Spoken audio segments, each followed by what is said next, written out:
Anaking jimat awaking hidup kudu reueus hirup huripna ngajadi diri anjeun sorangan. Raksa pariksa amarah hidup nu ngabalukarkeun kaduhung temanggih tungtung. Jalanan hirup ku handap asur ka papada manusia. Jaga jeung riksa sarupaning anu dipiboga ku hidup. Panon dina tetempoanana, ceuli dina dedengianana,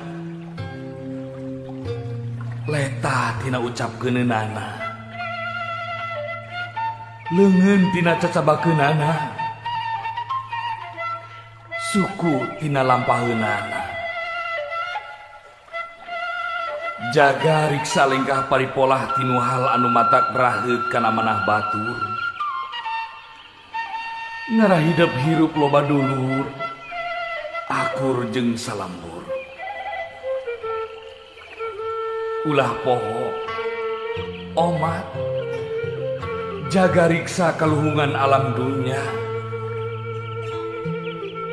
Da Gusti anu Maha Suci nyiptakeun alam dunya teh pikeun biropea istuning keur hirup hurip hidup jeung papada umatna. Anaking jimat awaking hidup sing sadar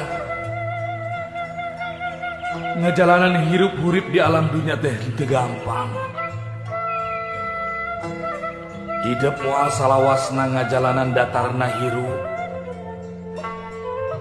tangtu bakal nincak kana tanjakan jeung kudunan.